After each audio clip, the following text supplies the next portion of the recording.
Quisiera que me recuerden sin llorar, ni lamentarme.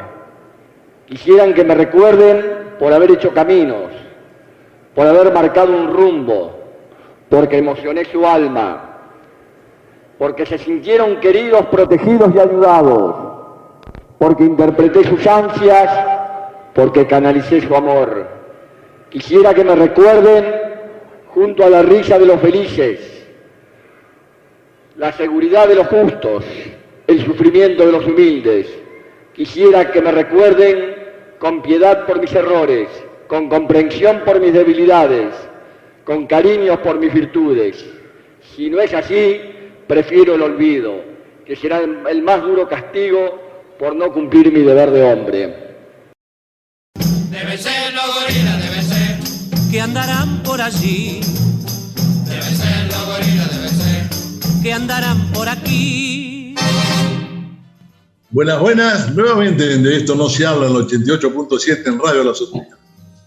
Acá con Julio Dauro. ¿Cómo le va, compañero Julio? ¿Todo bien? ¿Qué tal, Rubén? Muy bien. Esperando a Lucía Martín con su rinconcito culturoso. A los compañeros profesionales para el Proyecto Nacional y Popular. Como siempre, don Urbani, más conocido por Nazareno, que pone en el aire el programa. ¡Hola, Mar del Plata! Un Poquito triste, ¿no? Por el tema. Exactamente. Qué día triste ayer, ¿no? 27 de octubre. La muerte de... Iba a decir del general, mirá que... Y bueno, no estaba tan lejos tampoco, ¿eh? Qué cosa, ¿no? Yo creo que después de Perón viene Néstor Kirchner, ¿no? Sí, mirá que nosotros por edad asistimos a las dos muertes. Exacto. ¿No? Creo que a mí personalmente me pegó más la de Néstor que la de Perón. Si tengo que pensar en algo, ¿no? Claro. Es decir, por diferentes motivos. Quizás porque estábamos un poquito enojados con el viejo. Pero después uno, repasando la historia, ¿no? Y viendo un poco lo que después pasó, esa muerte nos afectó muchísimo a los argentinos, ¿no? Y por supuesto, nosotros que éramos bastante más jóvenes. Pero sí, tenés razón, la de Néstor también nos afectó muchísimo. El 27, ¿viste? De octubre para mí es un día terrible, ¿no? Es decir, me la paso mirando discursos de él, las charlas, los chistes que se mandaba, las anécdotas que él tenía. La bajada de cuadros. ¿Vos te acordás cuando bajó los cuadros? Y sí, bueno, ahí empezamos a respetarlo muchísimo más, ¿no? Porque hasta ese momento me parece que, por lo menos en mi caso, ¿no? Sí. En mi caso personal, todavía lo mirábamos un poquito, no sospechoso, porque lo veíamos, por supuesto, un hombre de pueblo, un hombre muy sencillo. No lo conocíamos. Pero no lo conocíamos bien. Claro. Digamos, ¿no? Entonces todavía teníamos cierta desconfianza, pero ahí cuando baja los cuadros, a mí se me terminó todas las dudas e incertidumbres que podía tener, ¿no? Claro, es decir, creo que lo hemos charlado una vez acá en el programa. Yo conozco muchos compañeros del PC que me decían, cuando yo vi bajarle los cuadros, me hice kirchnerista. Claro. Gente del PC, ¿no? Sí. Es decir, mirá vos qué detalle de ellos. Viste que ellos son muy puntillosos en su doctrina, en su cosa. Y dice, yo cuando lo vi bajar los cuadros y con la 125, ahí ya no tuve más duda. Claro. Gente del PC, ¿no? Claro, lo de Néstor fue, a ver, creo que, bueno, muchos sabemos, tanto vos como yo y muchos compañeros, sabemos que no nos dio nada. ¿Qué nos dio Néstor? Nada. Ni un crédito, ni una ayuda, nada, absolutamente. No dio algo más que eso, que lo que fue la dignidad. Claro, Eso de decir, señores del Fondo Monetario, váyanse, no los queremos más ver acá, claro. se, se le terminó la historia. Y para mí, digamos que realmente es como una vuelta a la política, ¿no? A terminar con ese tema que teníamos, no sé si vos te acordás, en las discusiones, en los debates, en las charlas de café, ¿sí? Y bueno, cuando estaban Menem, es lo posible, no podemos hacer más nada, más que esto no podemos hacer. Sin embargo, Kirchner nos dio una nueva esperanza de volver a creer en la política como una herramienta para cambiar las cosas, ¿no? Para cambiar en lo mejor. Exactamente. Así que ahí me parece que es el valor más grande, ¿no? Cuando decía, tenemos que volver a reconstruir el espacio de los militantes, de los cuadros, tenemos que volver a valorar la política y bueno, y no quería que se repitiera esa mecánica casi empresaria, decía él, de la política que tiende a acordarse de los amigos y los compañeros para utilizarlo en cuestiones electorales, ir a buscar, digamos, al compañero el día de la elección y después te olvidas de él. Eso lo decía Y muy claramente, ¿no? eh, una vez me estoy acordando que en un editorial lo marcamos, que Néstor rescató el peronismo, Claro, ¿sí? Es decir, en grandes rasgos. Imagínate el peronismo que había quedado después de la derrota con Alfonsín, después de la derrota con De la Rúa, la debacle del 2001, no. Sí, sí. ¿sí? ¿Y qué había quedado ahí? Vos fíjate que peronista era Ramón Puertas. ¿Vos te acordás? Puertas. Sí, fue presidente por unas horas. Fue presidente. Los gordos no sabíamos dónde estaban, habían desaparecido, no se los conocía. Claro. Los peronistas de Perón, ¿viste? Esos que hablan del peronismo de Perón, yo soy peronista de Perón, no sé qué quieren Sí, decir con sí, eso, sí. pero bueno. Sí. ¿Y Néstor qué hizo? Néstor los rescató a todos. Claro. Rescató el peronismo para ellos. Fue una cosa increíble lo que hizo. Que todavía creo que mucha gente no lo leyó, pero puso en valor al peronismo. Claro. El peronismo que era Menem abrazándose con Rojas. Claro. Es lo que vos decías. Y qué paradoja, ¿no? Porque vos fíjate, él en el 2003 levanta a la juventud, la pone otra vez en el escenario, digamos, para que la juventud se empodere y pueda desarrollar, ser partícipe de la reconstrucción del país. Y lamentablemente hoy una parte de la juventud, no digo que toda, una parte de la juventud ha sido ganada por un ideologismo de ultraderecha como es el de Milei y el de Esper, ¿no? Y qué lamentable, qué paradoja, ¿no? Todo lo que costó que la gente, que los jóvenes se pongan a militar, a trabajar por el otro, y esa parte de la juventud, lamentablemente, que espero que no sea un problema demasiado General, sí. claro. Que sea generalizado, claro. Creo que es una parte de la juventud, pero importante, y que esté metida en esa ideología tan nefasta, tan enemiga del pueblo, ¿no? Y vos me haces acordar un poco lo que decía el Chito Allende, el presidente chileno que murió defendiendo sus ideas, que dijo, Sí. ser joven y no ser revolucionario es hasta una contradicción biológica. Claro, sí. Sí. Es cierto. Nosotros vivimos una época del mayo francés, ¿no? Es decir, claro, del idealismo puro. Claro. Pero claro, la derecha, sobre todo con Macri y todos sus acólitos, hizo un gran trabajo. Es decir, nosotros decimos la patria es el otro, y ellos dicen la patria somos nosotros. Esa es la gran diferencia. Claro. El otro día le preguntaban a un chico que estaba haciendo estaba en una mesa de Cambiemos, con unas boletas y todas esas cosas, y estaba con una remera de Estados Unidos. Sí. Y le pregunta, dice, no, pero vos te estás equivocando con la remera esa. Dice, no puede ser que con esa remera, sí. Acordate de Malvinas. Bueno, pero ya los tiempos cambiaron. Los tiempos cambiaron, ¿viste? Le contesta el pibe.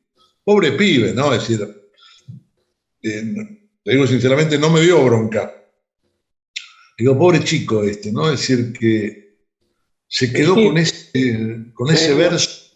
Es lo que yo te digo, ha sido ganado por esa, que no es ni siquiera una ideología, es un sentimiento, digamos, muy, muy negativo con respecto a la patria, con respecto al resto de las personas, al prójimo, digamos. Esto es todo lo contrario a lo que decía Néstor, ¿no?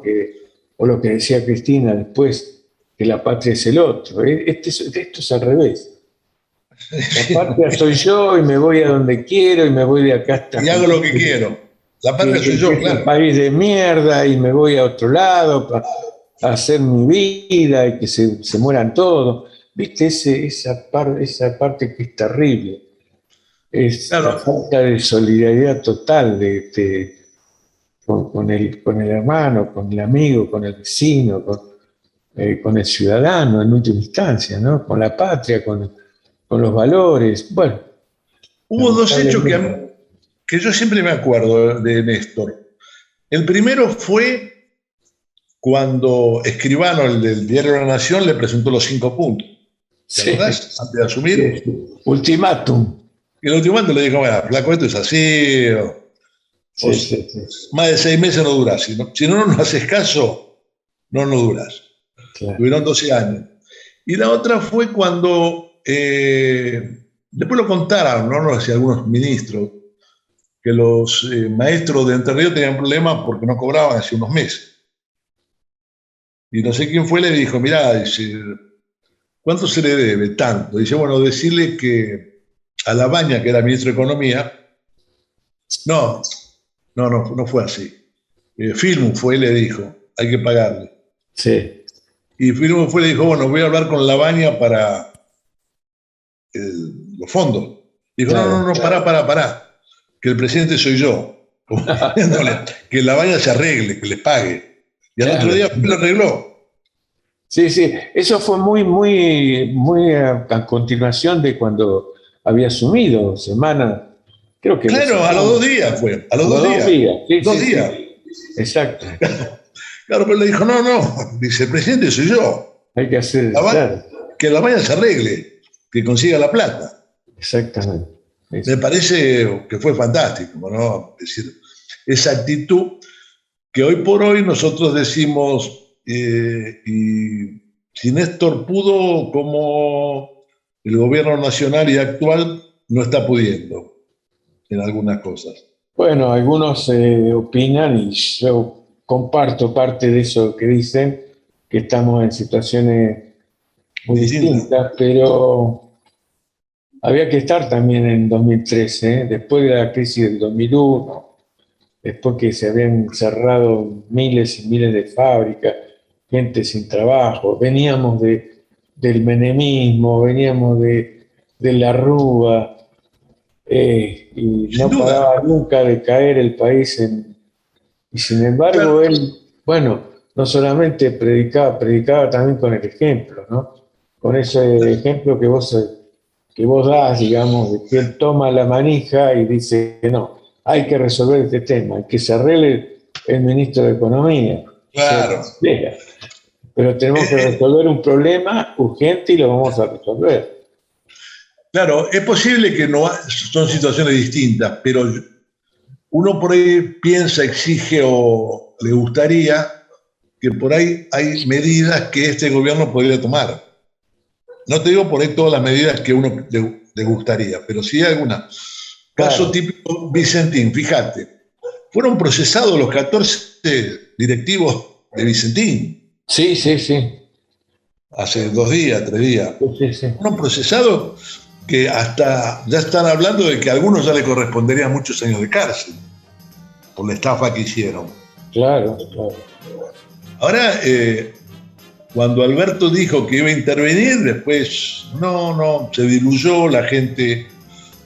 Son esas cosas que uno cree que tienen que modificar el gobierno nacional, ¿no? Claro. Es decir, Y bueno, fíjate vos que justamente vos das el ejemplo de Vicentín, y en su momento, no hace mucho, el gobierno de Alberto Fernández presentó la propuesta de intervenir justamente Vicentín.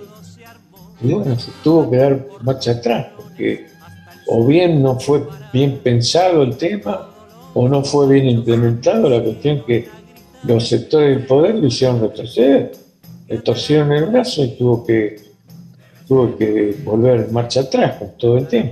Y ahora se está descubriendo que realmente era una medida, pero justa, porque después se descubrió la parte de la fuga de capital que se dio en la época de Macri fue a través de la triangulación que hacía Vicentín.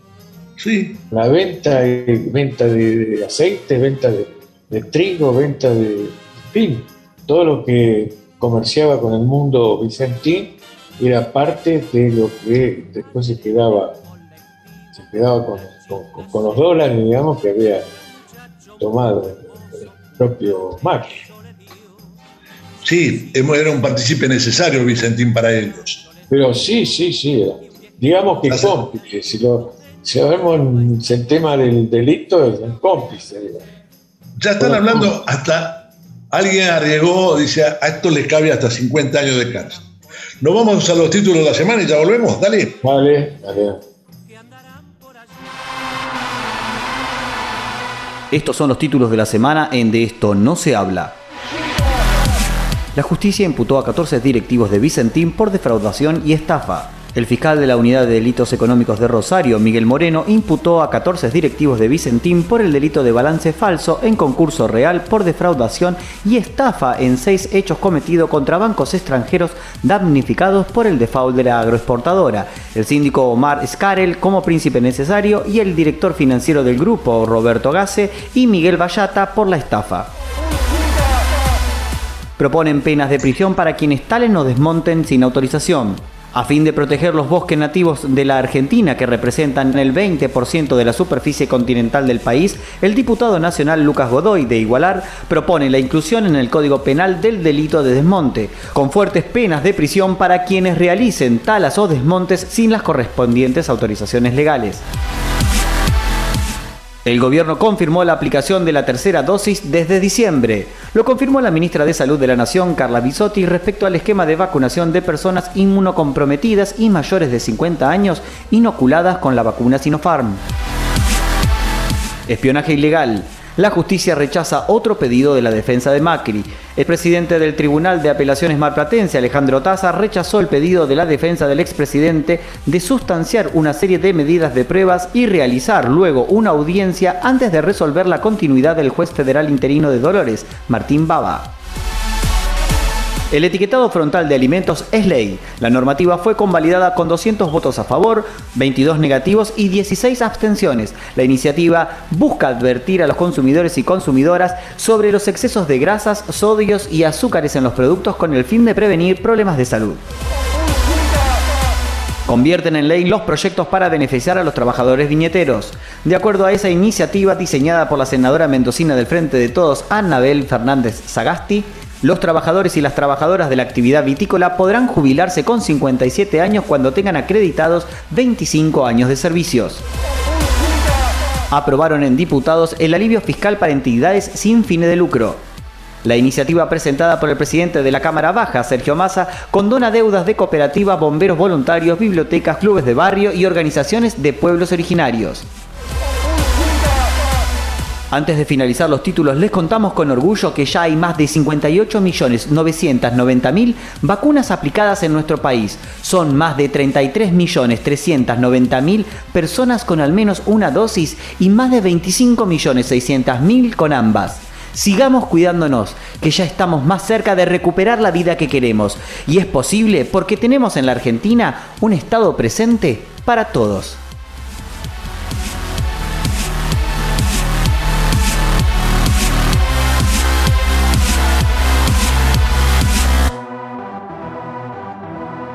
Hablando un poco de el etiquetado, saben que hay que saber, hay un diputado, Juan Aiseaga, acá de Mar del Plata, que Ese lo tenés abonado. Vos lo tenés abonado, ¿eh? no, él se abona solo. Sí. Vos sabés que votó en contra de la ley. Sí. Ahora, yo quisiera saber, algún día encontrarlo por la calle y preguntarle, escúcheme, ¿por qué votó en contra? ¿Cuál es la Claro, saber los argumentos, ¿no? Claro. Saber los argumentos, porque yo ayer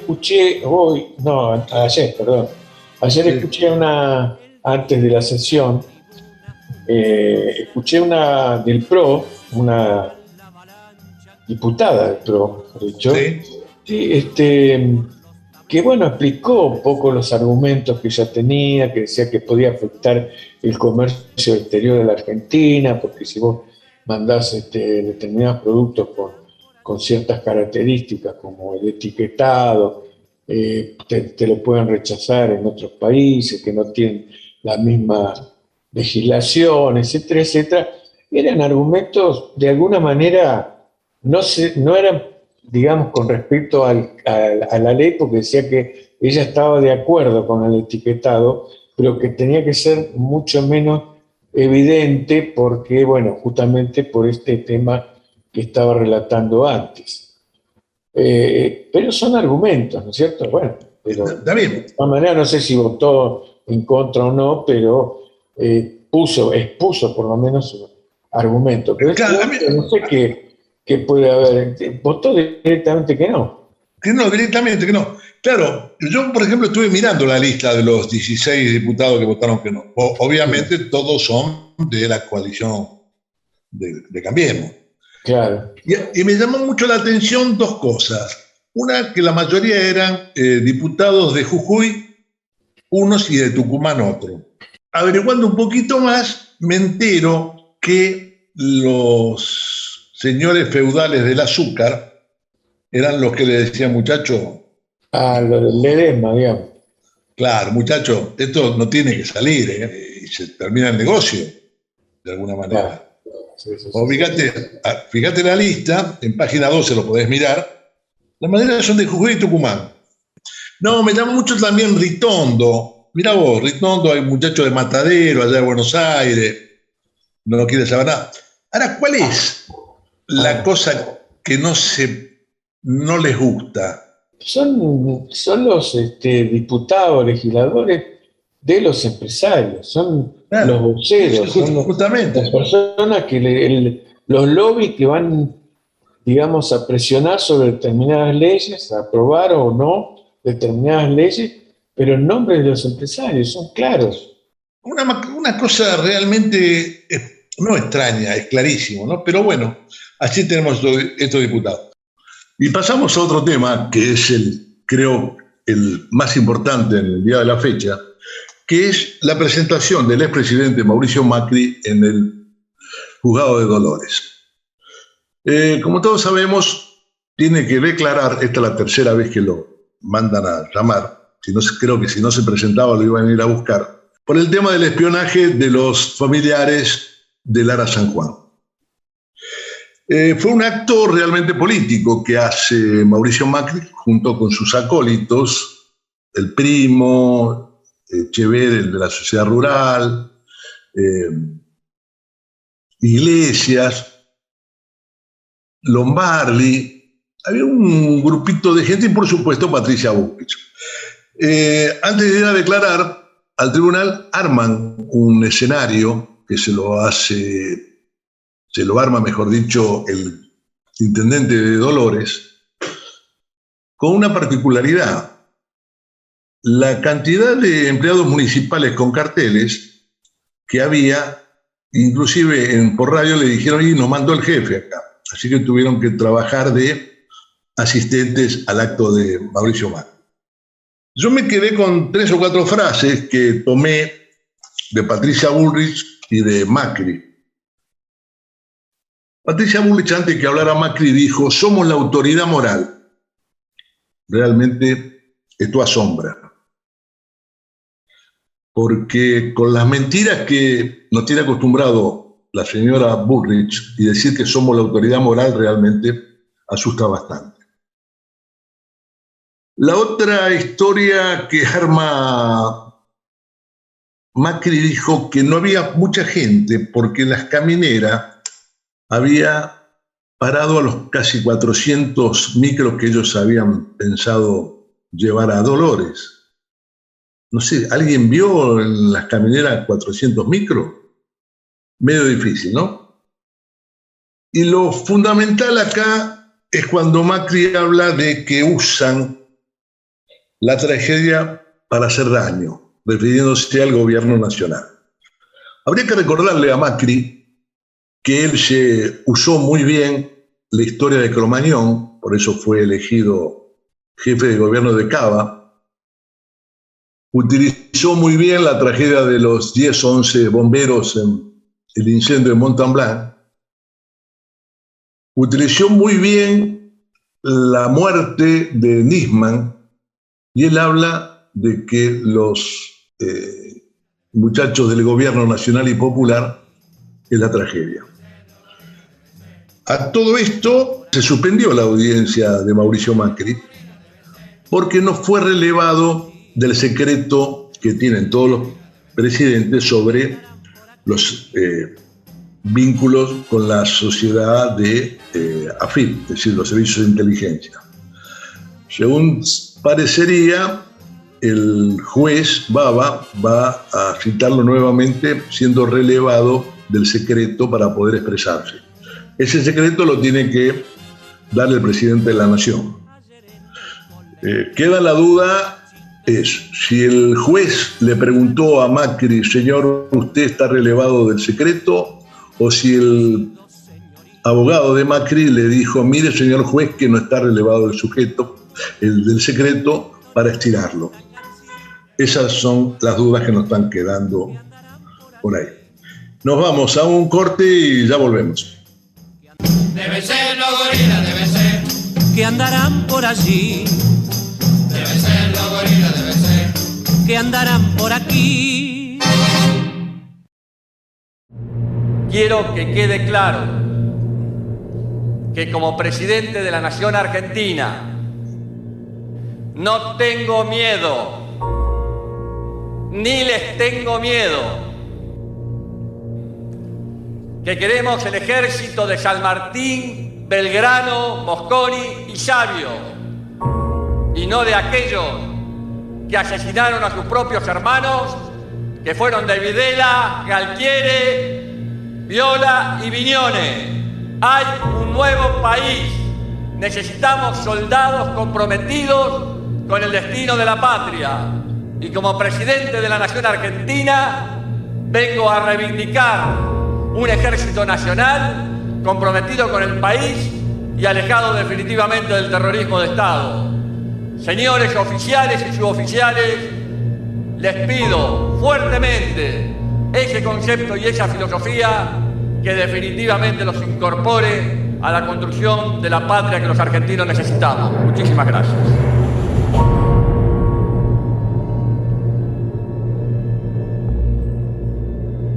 No sé si les quedó claro lo que quiso decir Néstor en su momento. No sé.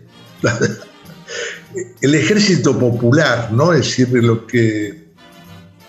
Claro. Esa figura maravillosa, ¿no? Que alguna vez Víctor Heredia lo plasmó en una canción. Pero bueno, Nos vamos al rinconcito culturoso como todos los jueves con Lucía Martín, que la vemos muy dicharachera hoy. Hoy está que no se aguanta ni ella misma encima. ¿Cómo le va, Lucía? ¿Todo bien? Está pronta a estrenar una nueva, ¿no? De nuevo en los escenarios. Según dicen, va a debutar. Sí, que quede claro, es un reestreno. Claro. Bueno, ante todo, un enorme abrazo a los tres: Nazareno, Julio, Rubén. Como siempre, un placer verlos, y es verdad, vuelvo a las tablas, al escenario después de 14 años. Debutamos el 20 de noviembre en el Centro Cultural Cuatro Elementos y reconozco que me tiene exultante. Además, estamos a 5 ensayos semanales porque, bueno, ha sido una experiencia, ya la charlaremos mejor, pero ha sido una experiencia atravesada por la pandemia, por dolores muy fuertes, por el fallecimiento de una persona dentro del grupo, concretamente del hijo de mi compañera. Así que hemos estado atravesados por un tsunami y finalmente vamos a debutar. Así que sí, eso me tiene exultante. No obstante, también acabo de escuchar ese discurso maravilloso, que fue uno de los primeros discursos, de los tantos discursos que me enamoró. Siendo radical, me enamoró de nuestro querido Néstor Kirchner, porque ese discurso no tuvo desperdicio. Fue una maravilla. Bueno, chicos, quieren que vayamos a lo nuestro porque después me chilla Nazareno que me paso. Y sí, como siempre. Tiempo, arremetemos. El rinconcito culturoso, como siempre, viene con fechas emblemáticas de la semana y como cierre un poema muy bello que creo que les va a gustar. Ayer, 27 de octubre, pero de 1945, nace en Pernambuco Luis Ignacio Lula da Silva, que sabemos que fue presidente de Brasil por el Partido de los Trabajadores entre los años 2003 y 2010. Y también un 27 de octubre, pero de 2002, fue elegido presidente. No es casual que lo nombre a Lula, porque como después vamos a hablar de Néstor, Lula y Néstor fueron los grandes creadores de la patria grande, que después, bueno, los países, incluido el nuestro con Macri, se encargaron de volver a reducir las cenizas, pero renaceremos. En 1963, también un 27 de octubre, en Buenos Aires se celebra el primer congreso del movimiento Juventud Peronista, que exige la derogación de las leyes represivas, amnistía general para los líderes peronistas que se encontraban presos o en el exilio, retorno inmediato e incondicional del expresidente Perón y restitución al pueblo de los restos de Evita, que todos sabemos que su cadáver había sido robado, profanado, y años después se supo que enterrado en Italia en una tumba con un nombre falso. Bueno, realmente impensable, imposible de creer, pero esta ha sido la realidad de nuestro país. Y un 27 de octubre de 2010, todos sabemos, pero me importa mucho nombrarlo, fallece en Calafate nuestro querido Néstor Kirchner, presidente entre 2003 y 2007, amado y respetado por millones de argentinos, especialmente por los jóvenes, a quienes les devolvió el deseo de militar y participar en la vida política. Yo nombro a los jóvenes, pero en realidad a mí también Néstor Kirchner me enamoró y me convocó. Por lo tanto, es una fecha repleta de dolor, pero también de amor y de fortalecimiento de las convicciones que en este momento tanto se necesitan. Ayer sabemos que se realizó un multitudinario homenaje en Morón para Néstor, quien junto a Lula, que hoy lo nombrábamos, enfrentó al presidente norteamericano diciéndole no al ALCA, que bajó los cuadros de los genocidas en un gesto sin precedentes, que impulsó los juicios por crímenes de lesa humanidad, derogando las leyes de punto final y obediencia debida, además de cerrar la deuda con el FMI y proponer leyes que tanto beneficiaron a los trabajadores y a los más postergados. Y pensar que hay gente que todavía se debate qué votará el próximo 14 de noviembre, es increíble, en fin. Bueno, en nuestra ciudad se va a realizar también un homenaje a Néstor este próximo sábado 30 a las 11 horas en el predio Desmata, el 9 de julio al 10.100. Allí estaré con mis queridos compañeros de Los Irrompibles. Un 27 de octubre también, pero de 2019, en Argentina la fórmula presidencial integrada por Alberto Fernández y Cristina Fernández de Kirchner ganó las elecciones, cosa que parte de la oposición creo que todavía no le cayó la ficha. Hoy, 28 de octubre, pero de 2007, Cristina Fernández de Kirchner es elegida presidenta. Asumió en diciembre de ese año, pero ganó el 28 de octubre. Fue la primera mujer en obtener la presidencia en elecciones democráticas y, sin duda, la presidenta más hostigada, humillada y vapuleada por la oposición y sus medios de incomunicación hegemónicos, que obviamente ven en ella un enemigo por ser una gran luchadora en beneficio de las mayorías y que en contra de sus políticas privatistas y sus negociados.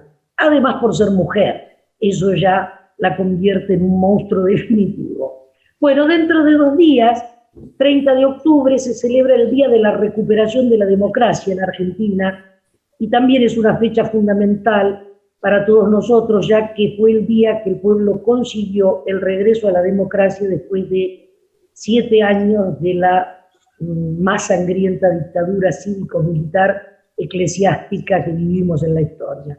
Por lo tanto, un 30 de octubre de 1993 fue elegido presidente el querido y recordado Raúl Ricardo Alfonsín. Conmemorando esta fecha fundante, la agrupación Irrompibles, a la cual pertenezco, inauguró hace un año, exactamente el 30 de octubre del 2020, su casa militante que se llama Néstor Kirchner.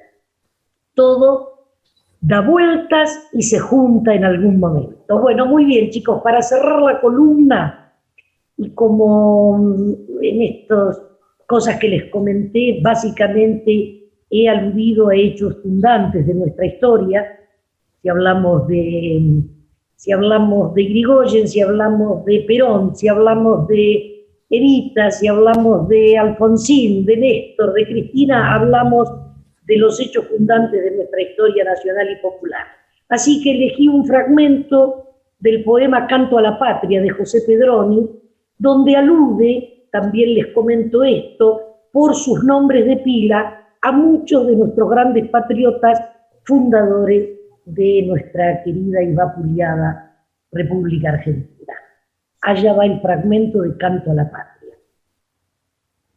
Yo soy el hijo de tu pampa, tu corazón de trigo es mi universo, y no voy a cantarte como quien eres, sino como te siento, por la esperanza siempre viva de tu día primero, por la rosa ofrecida que en la mano te queda de los hechos, sobre una base en que se ha hecho mármol la multitud del hueso, y por el ángel que mi amor te inventa y de ti se adelanta trompetero, por nada más, por nada menos, no por la cuenta de tus días, por tu diario nacimiento, no por tu ayer cegado, por tu mañana nuevo, no por tu lágrima que existe, por tu salud de amor, por tu olvido sin precio, por tu perdón, por tu silencio, por tu mirada de ojos grandes sobre la lágrima y el sueño.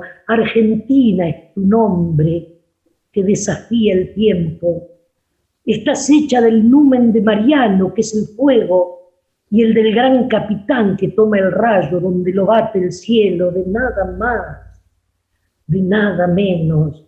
Entre uno y otro estallan los formidables términos sobre un trasfondo de tambor herido, de guitarra y lamento, y de descarga que en el pecho estampa con un relámpago la flor del ceibo. Es Juan José, es Ignacio, es Martín, es Guillermo, es el clamor de Cayetano que hace temblar el templo, es un manco que gana las batallas hasta después de muerto, es Esteban que canta, es Caseros que echa abajo las puertas, es Domingo que irrumpe en los infiernos, es Gregorio que a pie cruza los Andes con la noticia en el sombrero, es Juana fantasmal, es Macacha cosiendo y descosiendo, es toda la mujer y todo el niño con todo el hombre galopando, opreso. Es la madre que lava silenciosa su llorado pañuelo. Es Manuel que levanta de las aguas su azul de ropa hacia el azul del cielo. Es un himno más fuerte que la muerte en todas partes y de afuera adentro. Es una larga procesión de truenos bajo una lámpara junto a una mesa. Es Rufino, maestro. Es la guitarra que enamora y lleva por vado y por desierto.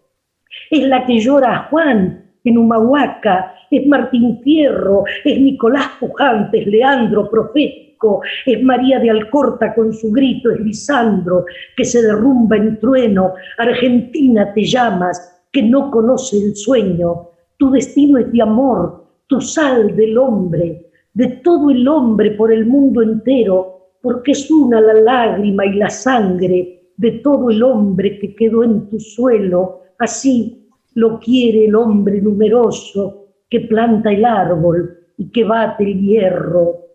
Hay quien te llama luz y no te ve. Yo te llamo camino y me prosterno con mi filial temor de San Martín, con mi temblor de niño por Moreno, y pido por mi espiga y mi paloma que me pongas al hombro tu cordero para llevarlo un día, un solo día, de puerta en puerta, por el mundo entero. Ahora, la pregunta que se me ocurre, ¿cómo hacen estos monstruos para escribir semejantes poemas? Porque son unos poetas maravillosos. Y si hubiéramos tenido tiempo, leía las 6 páginas de este poema, que he hecho un atroz compilado para que nos den los tiempos. Porque tenemos unos poetas maravillosos. Yo leí este poema de Pedroni y no podía creerlo. Es tan precioso. Es maravilloso. Gracias, Lucía. Nos volvemos a encontrar el jueves que viene. Dale, un abrazo enorme para los 3. Sé que desde el cielo, de algún lado, nos están viendo y nos están mirando.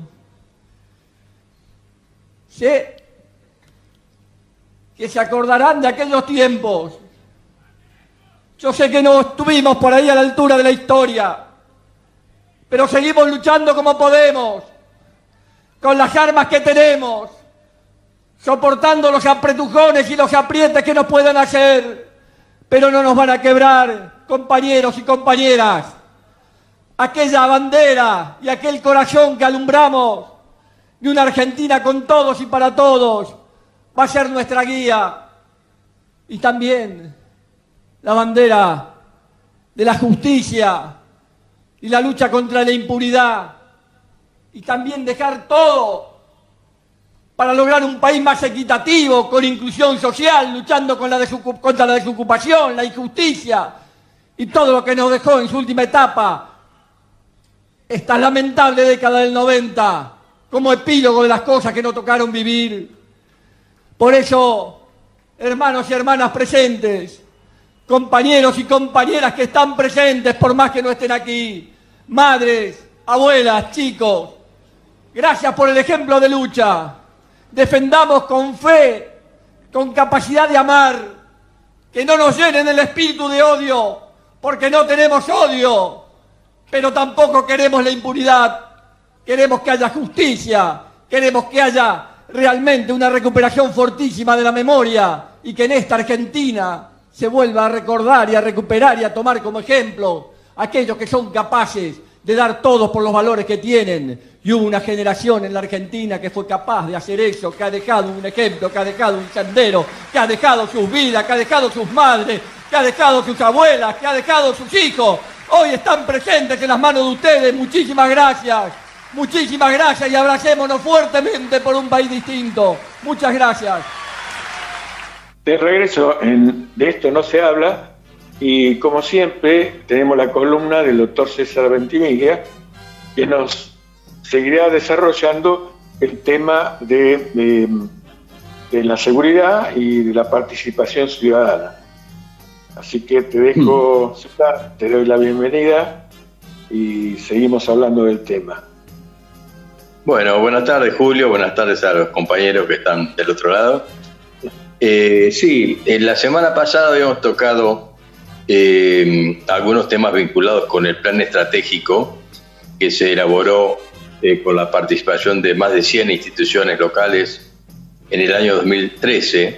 Es una mirada estratégica que piensa la ciudad, el municipio, mejor dicho, las ciudades de Mar del Plata y Batán, con una mirada hacia el 2030. Es decir, está muy bueno porque sale de estos planes de gobierno de 2 y 4 años y plantea una salida integral y planificada de nuestra ciudad. Este plan estratégico, que fue dirigido por el arquitecto Pesci, un especialista, un gran urbanista argentino con trayectoria latinoamericana, entre otros temas, y vinculándolo con lo que nosotros tratamos semanalmente, aprobó la gestión de lo que podríamos llamar centros comunitarios de mediación. Estos centros comunitarios de mediación no son otra cosa que lugares en donde en los distintos barrios y con participación de funcionarios municipales y de dirigentes vecinales se gestionan los conflictos. Todos sabemos que el conflicto es inherente a la vida en sociedad y que es inevitable ocultarlo. El conflicto existe, va a existir siempre, es propio de la esencia del ser humano, entrar en contradicción, tener diferencias, buscar la forma de resolver. Ahora, hay dos formas de atenderlos. Uno es mirando hacia el costado y esperando que el conflicto crezca y cuando explota atenderlo cuando ya seguramente la solución pacífica es imposible. Estamos hablando de aquellos conflictos pequeños que con el transcurso del tiempo y ante la inoperancia del Estado se transforman en conflictos que terminan siendo delitos penales. Entonces, tardíamente interviene la justicia, tardíamente se buscan los culpables, se lo trata de detener y condenar, pero la víctima ya fue victimizada y el daño se produjo. Y la otra forma de resolver los conflictos es gestionándolos. Esto quiere decir encarándolos tal como son, analizándolos, poniendo a las partes a que expongan sus problemas. Todos los conflictos tienen realmente motivos justificados. Lo que ocurre es que muchas veces las partes no dialogan, entonces esto se genera o se traduce habitualmente en una situación de violencia. Y así es como hemos visto que pequeños conflictos de medianería o de vecindad, o conflictos con animales sueltos, o con ruidos molestos, o con algunas expresiones de insultos, digamos, vinculadas con partidos de fútbol, etc. Es decir, es increíble la cantidad de motivos que generan conflictos que muchas veces terminan en causas penales. Entonces, sabemos, y eso está claro, que hay una marcada inoperancia de la gestión municipal en la seguridad. Asumió hace 2 años prácticamente con su supuesta experiencia en la gestión de seguridad.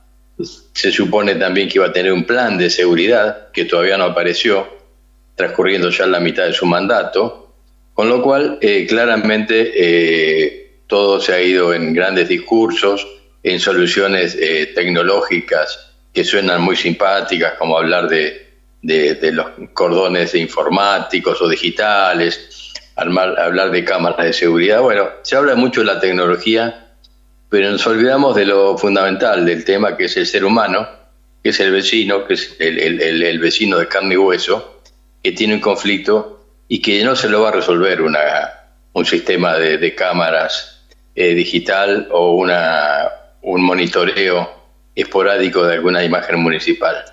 El conflicto se resuelve conociéndolo primero, reuniendo a las partes y tratando de resolverlo. Una de las propuestas que nosotros en su momento hicimos, y nos parece conveniente insistir con ella porque es compatible con esto que propone el plan estratégico, es transformar los juzgados de faltas en juzgados para la resolución de pequeñas causas. Hay un sistema de justicia municipal, yo diría de mal llamado justicia municipal, porque en rigor los juzgados de falta limitan su tarea a las infracciones de tránsito, a aplicar multas, a secuestrar vehículos, a intervenir en cuestiones de construcción, pero claramente no intervienen en lo que nosotros queremos que ocurra, que es la gestión de los conflictos. Una buena solución sería, para resolver los conflictos, que los juzgados de falta, que hoy están ubicados todos en el mismo edificio, en la calle Garay y Catamarca, que son 5, y que hay ordenanzas que prevén la creación de algunos nuevos, se trasladen geográficamente a los barrios. Nos parece que la distancia es un factor que juega muy en contra de del servicio público que se debe ofrecer al vecino en cuanto a la resolución de los conflictos y a la justicia municipal. La cercanía es uno de los factores que ayuda a la promoción del ejercicio de los derechos. Claramente un vecino que vive en Félix Ucamet o en Batán o en la Sierra de los Padres o en Playa Serena, le cuesta mucho trasladarse al centro y le va a costar mucho en consecuencia dirimir un conflicto. A nosotros nos parece que con esto de la descentralización territorial de los juzgados de falta municipales, que seguirán con sus funciones, que deberán ajustarlas, ordenarlas en todo caso, pero que son importantes y tienen un efecto recaudatorio que, bueno, para las arcas municipales es necesario, deberán agregar funciones. Entre estas funciones estará seguramente esta que nosotros proponemos de transformarse en lugares de resolución de pequeñas causas, con participación técnica de los jueces de falta, que son letrados, y de sus asesores e empleados municipales también capacitados, y también con intervención de los vecinos. Hay experiencias en donde conflictos vecinales se dirimen por juicios, llamémoslo juicios, por reuniones, digamos, en donde se pacta voluntariamente la competencia de estos tribunales, en donde participan vecinos como jurados, inscritos voluntariamente y capacitados técnicamente para participar en estos temas, y con su opinión terminan resolviendo estos conflictos vecinales.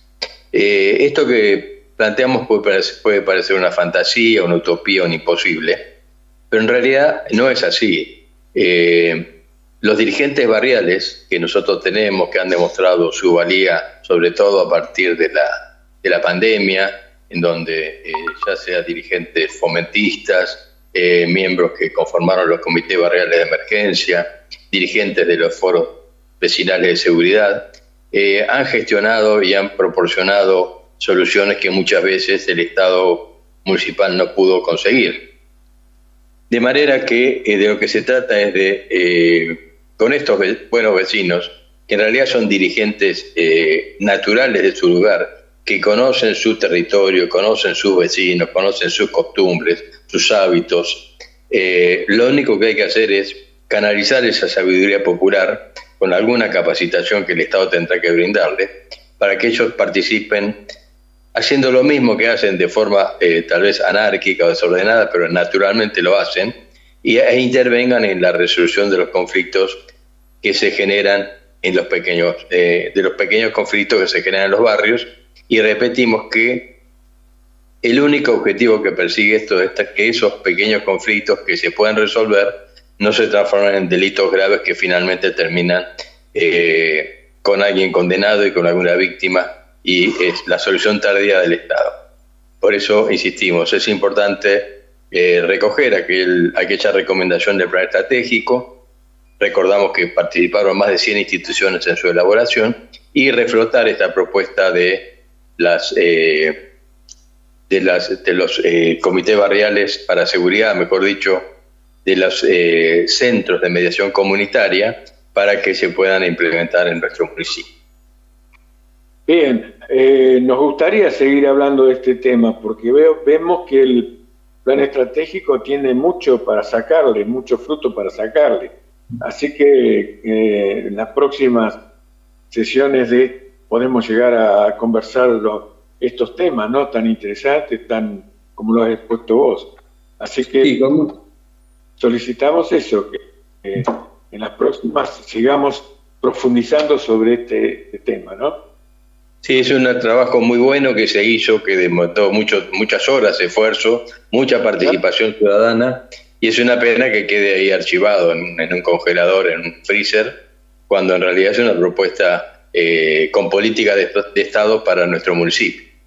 Es un poco extraño de que los candidatos, y hablo de todos los candidatos, no hayan de alguna manera sacado elementos o argumentos para su campaña, para ponerlo en vigencia, este plan estratégico, ¿no? Por lo menos leerlo y exponer. Coincido con vos, Julio. Parece que la mirada de muchos, no vamos a personalizar, pero en general notamos una mirada muy cercana en las propagandas políticas que tienen que ver con cuestiones muy de coyuntura. Y la verdad que las cuestiones de fondo no vemos que ningún concejal de ningún partido político se anime a tratarla. Y pensamos que una ciudad como Mar del Plata merece un tratamiento de sus temas con mucho más profundidad, seriedad e idoneidad en el tratamiento de los mismos, ¿no? Totalmente de acuerdo, César. Bueno, te esperamos el jueves que viene para profundizar estos temas. Gracias. Gracias a ustedes. Buenas tardes. Debe ser los gorilas, debe ser. Que andarán por allí. Debe ser los gorilas, debe ser. Que andarán por aquí.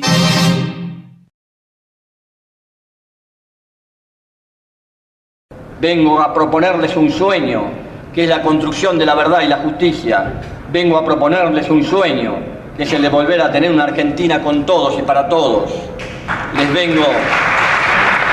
vengo a proponer que recordemos los sueños de nuestros patriotas fundadores y de nuestros abuelos inmigrantes y de pioneros, de nuestra generación que puso todo y dejó todo, pensando en un país de iguales. Pero yo sé y estoy convencido que en esta simbiosis histórica vamos a encontrar el país que nos merecemos los argentinos. Vengo a proponerles un sueño. Quiero una Argentina unida, quiero una Argentina normal, quiero que seamos un país serio, pero además quiero un país más justo. Anhelo que por estos caminos se levante a la faz de la tierra una nueva y gloriosa nación, la nuestra. Muchas gracias. ¡Viva la patria! Este señor se llamaba Néstor Carlos Kirchner, por si les queda alguna duda. Y bueno, como todos los jueves, tenemos a los compañeros del Proyecto Nacional y Popular en los profesionales. ¿Cómo le va don Alberto Elgarrista, don Héctor Abiuso y don Luis Otero? ¿Todo bien? Todo muy bien, gracias. ¿Escucharon a Néstor? Por supuesto. Se nos cae un lagrimón, cuando lo escuchamos a Néstor. Así es. Un día muy triste.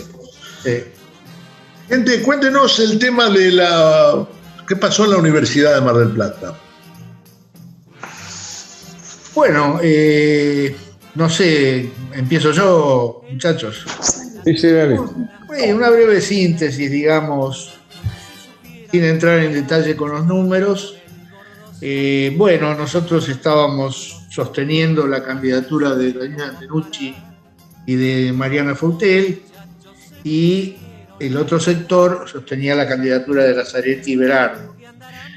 Las elecciones la ganó Lazzaretti y Berardo, la fórmula, por un escaso margen. En relación, digamos, fue una elección muy pareja. Se ganó en todos los claustros, menos en el estudiantil, que fue lo que desbalanceó a favor de la fórmula de Lazzaretti y Berardo. Qué sé yo, más allá de esto, la elección que hicimos fue una elección muy buena, porque prácticamente la asamblea universitaria está dividida en dos sectores, y muy parejos. La reflexión que hay que hacer quizá es la connotación política que tiene esto para nuestro espacio, puesto que al otro día de la elección ya los diarios estaban hablando de la derrota del kirchnerismo y del triunfo de Abad. Abad, hay ahí una nota muy buena hoy de La Capital, que yo leí hoy temprano, y que decía, no queremos que el 2021 termine nunca, claro, porque viene muy, muy ganador, palo y palo, disputó con Gustavo Pose, ganó, impuso su candidato Facundo Manes, ahora en alianza con el socialismo gana la Universidad de Mar del Plata. Bueno, más allá de que esto sea así o no sea así, realmente es una cuestión preocupante para nuestro sector, porque si la lectura es esa, quiere decir que fallamos en algo. O sea, en mi modo de ver, y esto es una cuestión personal, yo creo que el estudiantado fue mal calibrado.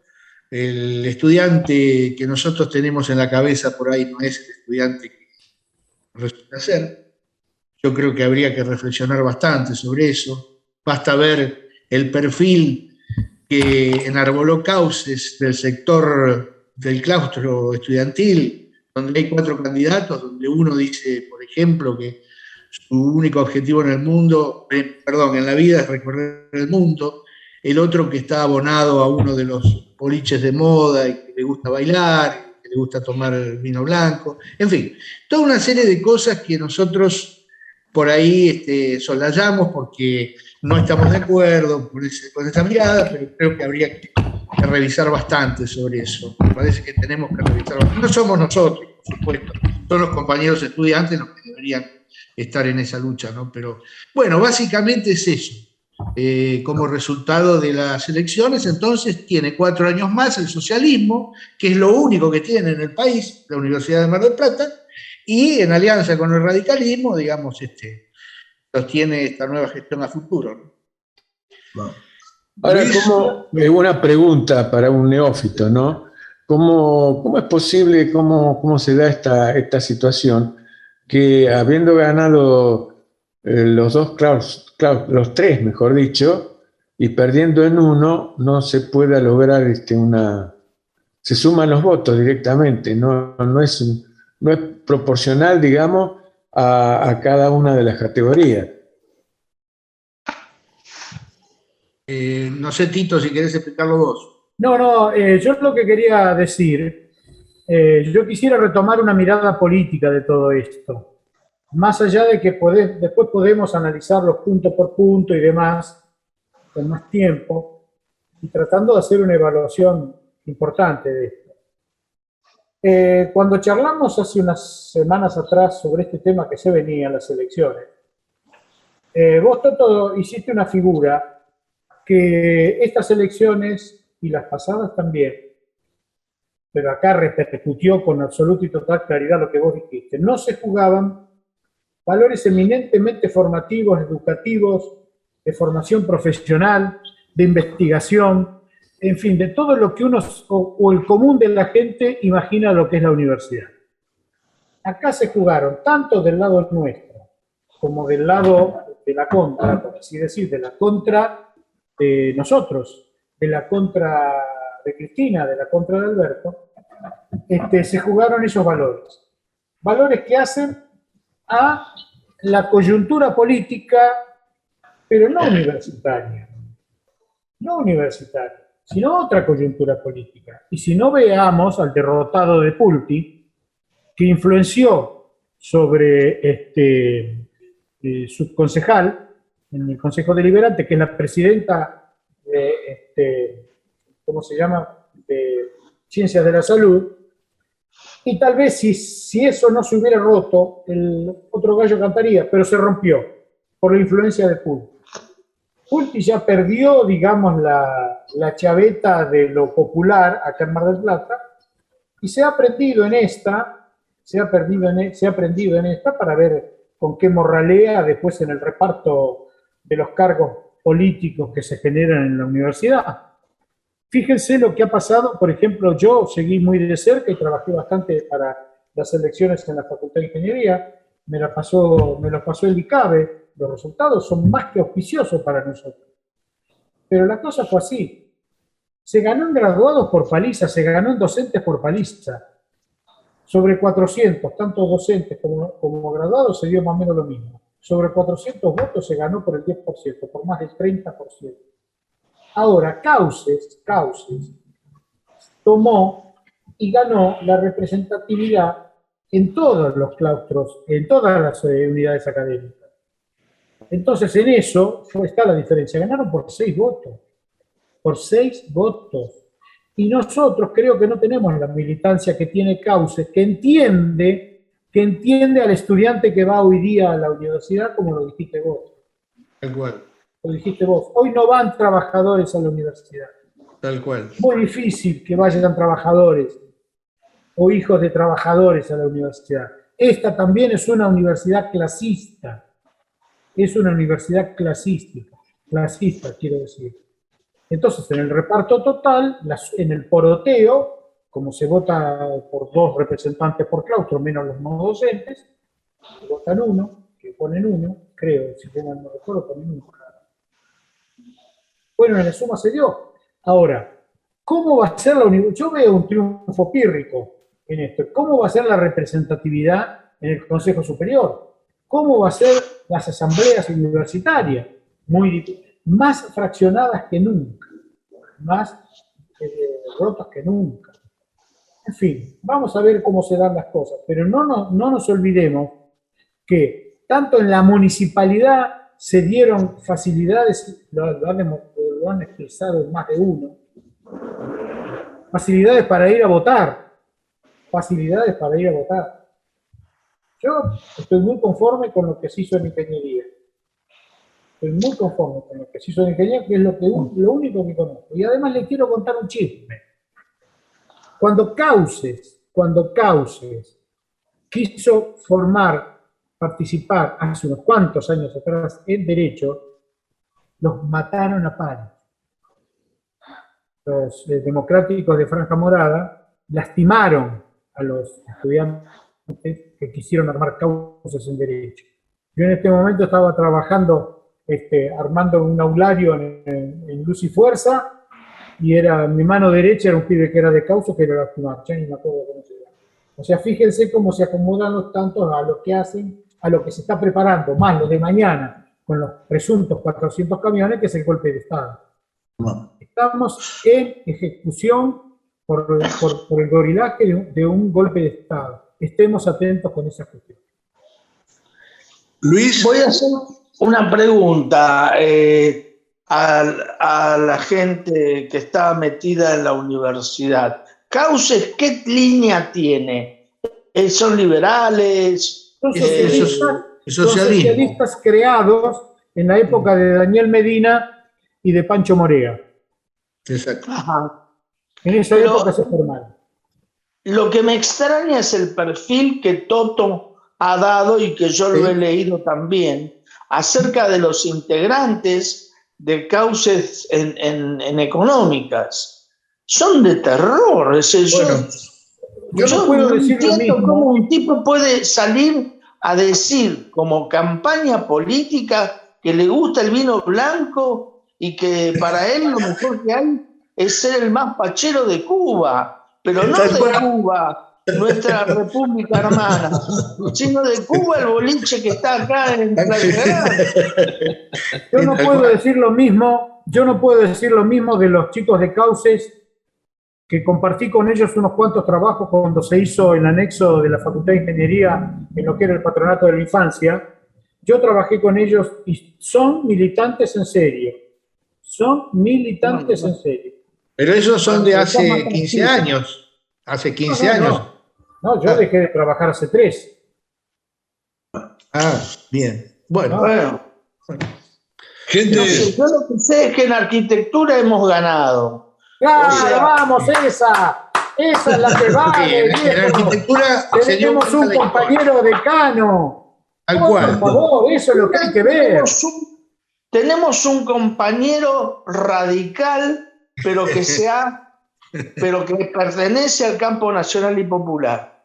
Y tenemos una compañera también diseñadora que también lo sigue ahí, que trabajó mucho para las elecciones del Colegio de Arquitectos donde es otro baluarte donde nosotros hemos intervenido. Así que yo me quedo muy conforme con esto. Y hemos sacado una lacra de encima. Es verdad. Sí. Sobre unos personajes que eran realmente lamentables. No eran ni profesores. ¿Quién es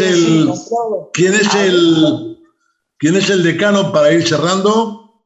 Paco Olivo. Paco Olivo tiene un hermano ingeniero y él es un arquitecto de un lápiz excelente, un gran dibujante, un gran diseñador, y al fin tenemos a alguien que sabe de la profesión en la Facultad de Arquitectura. Y la vicedecana es una diseñadora, la compañera Paula Giglio. Giglio, que también es muy buena profesional.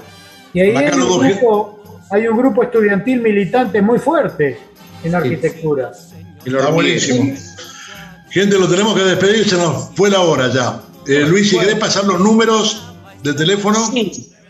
Sí, nosotros estamos en el 2234-222-096. Ese es el número de los profesionales de este programa. Gracias, hasta el jueves que viene. Hasta el jueves, compañeros. Las cosas hay que llamarlas por su nombre. Y acá, si ustedes me permiten, ya no como compañero y hermano de tantos compañeros y hermanos que compartimos aquel tiempo, sino como presidente de la Nación Argentina, vengo a pedir perdón del Estado Nacional por la vergüenza de haber callado durante 20 años de democracia.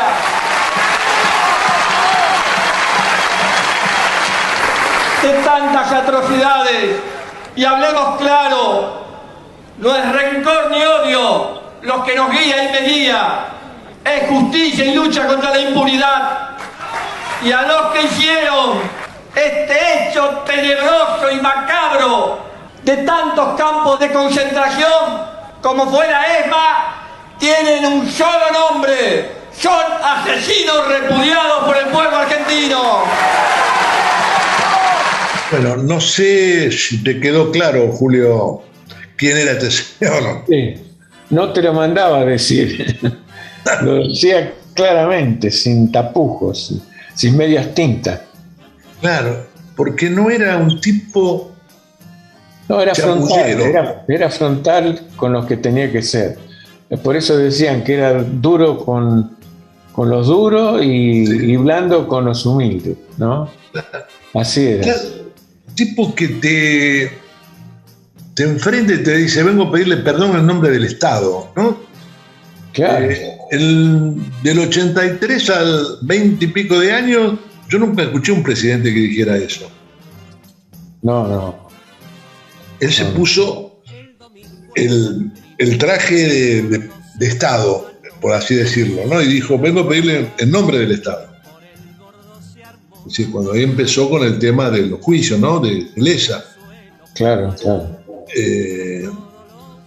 Uno por ahí dice, no, pero el radicalismo. Bueno, muchacho, pero Alfonsito, muy lindo, pero. Sí. Nada. ¿No? Es decir, por ahí andás a ver las circunstancias, ¿no? No me quiero meter en cosas que no desconozco, pero de la Rúa no podemos ir a hablar. No. Bueno. Menem se abrazaba con Rojas. Exacto. ¿Sí? Prefería abrazarse con Rojas y no con los compañeros, sí, señor. Claro. Y el tipo rescató lo que yo digo, rescata la esencia misma del peronismo y le dice, bueno, acá estamos otra vez. Esos son los gestos que por ahí lo odian tanto o lo odiaban tanto a Néstor.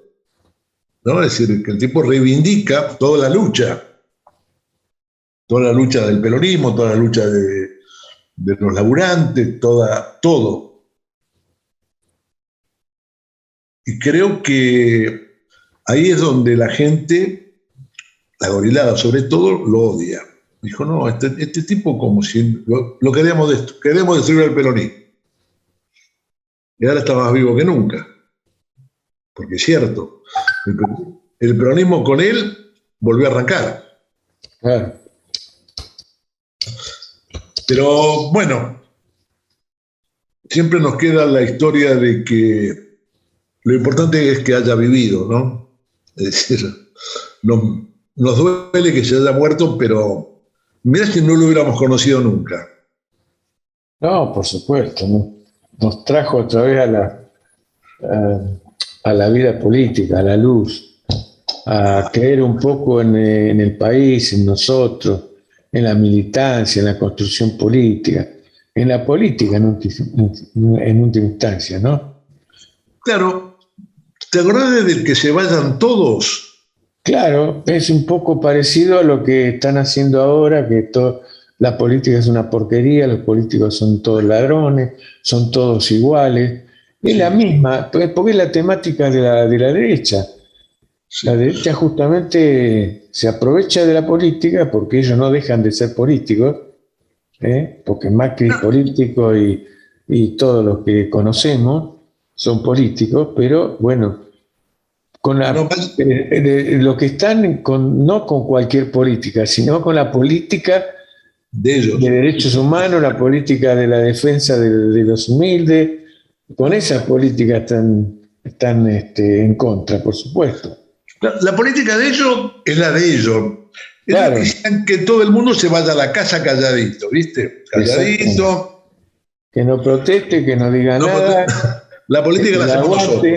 Nosotros sabemos de política, ustedes no saben nada. Son todos burros, son todos ignorantes, son todos planeros, váyanse a su casa. ¿Sí? Como fue que nos dijo que tenemos que irnos a dormir cuando perdió, ¿te acordás? Dijo, bueno, no váyanse a dormir, que es tarde, ya está. Sí. Esa era la historia. Claro, ¿qué pasa? Viene un tipo de y como dicen los muchachos del barrio, se les para de mano, le dice, señores, mándense a mudar al Fondo Monetario Internacional. ¿Cuánto les debo a ustedes? Tanto, bueno, acá está la plata, váyanse. A ver, YPF, venga para acá. Y a Bush le dice que se meta en algún lado la carpeta que traía. Seguro. Viene acá con el tema del ALCA y le dice, señores, esto así no funciona. Esto va a ser de esta manera. Claro, tipo difícil. No era un tipo fácil para la gente esta, ¿no? Por eso el gran odio y el gran combate. O fíjate, estaba leyendo algunos informes y encuentro algo que no sé qué sucedió después, ¿no? Pero mirá lo que pasó. Con el tema de la pandemia, el gobierno de Alberto comenzó a poner el ATP, ¿no? A las empresas. Sí. 2.000 empresas compraron dólares. Claro, sí. Con la plata que le dio el gobierno compraban dólares. Y lo encanutaban o se lo fugaban. O lo mandaban para afuera. Lo mandaban para afuera, claro. Compraron dólares. Ahora, dijo que tenían que devolver, no se sabe más qué pasó con eso. Tenían que devolver a incómoda cuota aparte, ¿no? Le habían dado plazo con un porcentual de interés, creo que era del 5%, algo así. Ahora, eso es lo que a la gente le molesta. Es decir, que permite por ahí el gobierno nacional este tipo de especulaciones que hacen estas empresas y después tenemos problemas para los jubilados que no le dan los 5.000 pesos. Claro. Es decir, ¿cómo le vas a dar a una empresa como Clarín, ¿sí? O, no sé, Molinos, Río de la Plata, que otra de las cosas que se sabe por estas horas es que Molinos, Río de la Plata fue beneficiada por el gobierno de Macri en $70 millones que le condonó ese importe por no pago de ganancias. $70 millones. Sí. ¿Cómo lo pueden explicar? ¿Hay alguien en el mundo que puede explicar que un gobierno a una empresa le condone semejante cantidad de dinero? Claro, no. Molinos, que ahora está en contra de los precios congelados hasta enero. Sí. ¿Sí? Es decir, acá hay una rufla impresionante de 7, 8 empresas, que son los que tienen los monopolios, la connivencia de algunos jueces, algunos fiscales, el gobierno pasado de Macri, y ahí tenemos la política que ellos quieren. Es decir, ellos quieren que eso se maneje de esa manera. Lo hablamos la otra vez, la Argentina es el tercer país del mundo que tiene depósitos en cuentas offshore. Exacto. ¿Sí? El tercer país del mundo. Mirá que hay 200 y pico de países. Y hay países muchísimo más poderosos económicamente que la Argentina, ¿no? Muchísimo más. Sí. Y ellos todavía siguen queriendo que esto siga funcionando así. Claro, siempre funcionó para ellos. Claro. Nunca funcionó para la gente, salvo en periodos muy cortos, sobre todo el peronismo. Y como siempre claro, perdón. No, decía que como siempre los empresarios siempre están en contra del peronismo, pero durante los gobiernos peronistas, cuanto más ganaron, cuanto más plata ganaron. Siempre decimos lo mismo, y es así. Incluso en la época de Macri perdieron los empresarios. Los grandes empresarios, no me refiero a los pequeños. Grandes empresarios perdieron.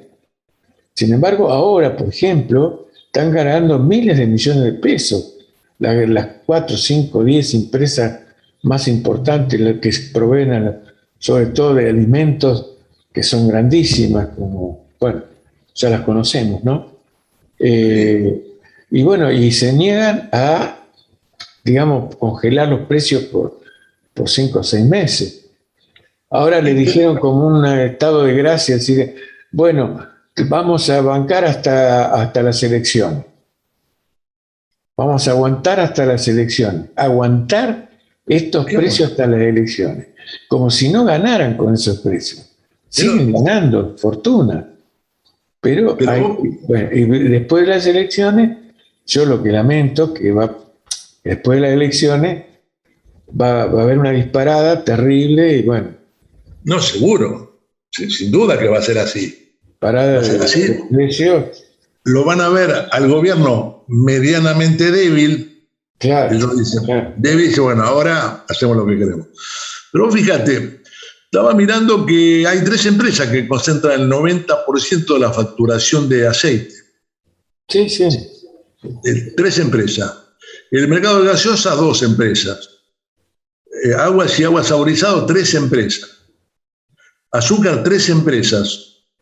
Caldos, el 90%. Una sola empresa. La cerveza, una empresa concentra el 78%. Y entre otras, el 98%. Las cremas dentales, una sola concentra el 84%. El desodorante, una sola.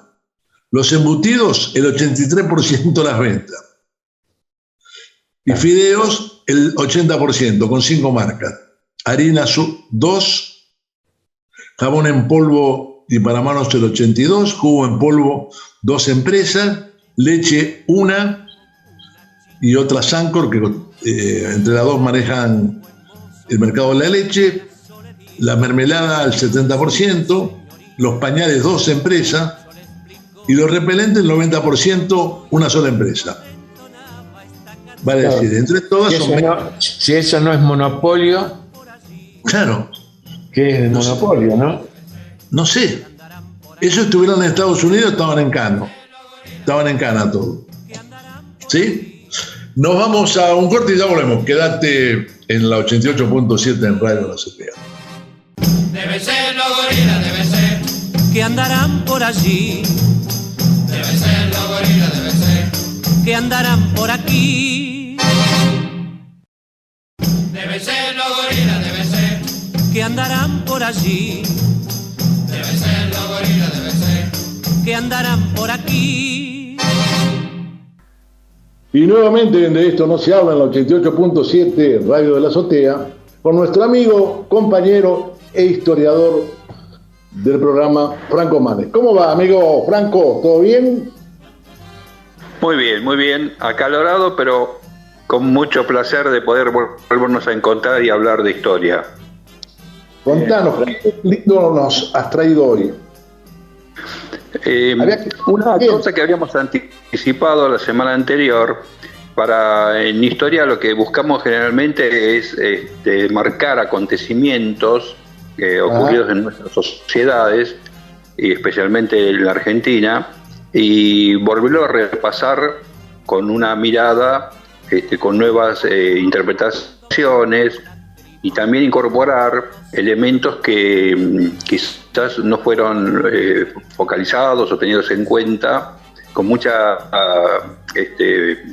verosimilitud, y apelando a otro tipo de fuentes. Concretamente, lo que vamos a hablar hoy es de la Revolución del 55 en la Argentina y su implicancia y la vinculación que hubo con la ciudad de Mar del Plata, que fue muy importante. Entonces, brevemente, Rubén, vamos a hablar vamos a caracterizar un poquito el segundo gobierno de Perón, donde ya habíamos anticipado cuando hablamos de la época de la aplicación de la industria liviana, que ya el segundo periodo que va del 52 y debería llegar al 58, va a ser interrumpido en el año 55. Esa década del 50, que viene más complicada que la del segundo lustro de la década del 40, porque ya empieza a haber problemáticas del mercado mundial y problemáticas económicas a nivel local, donde una sequía prácticamente de 3 años incide en el desarrollo productivo de nuestro país, y habíamos dicho también que va a producir una dificultad en el proceso económico, al punto que no sé si les suena, pero va a haber también muchas acciones de parte de los empresarios con el tema del abastecimiento de los productos, ya que el gobierno tuvo que aplicar control de precios porque se estaba produciendo un desfasaje entre el poder adquisitivo que tenía el salario y el valor que tenían las mercaderías. Eso va a influir notoriamente en el clima de la oposición. No sé por qué me hiciste recordar en estos días lo que está sucediendo. Sí, suele ocurrir. Siempre suele ocurrir el populismo. Claro, a eso justo iba a decir eso. Siempre que hay un gobierno popular, y cuando se trata de intervenir en el tema de la distribución del ingreso, bueno, saltan los factores de poder, de interés y de querer hegemonizar la producción de la riqueza de una nación, ¿no?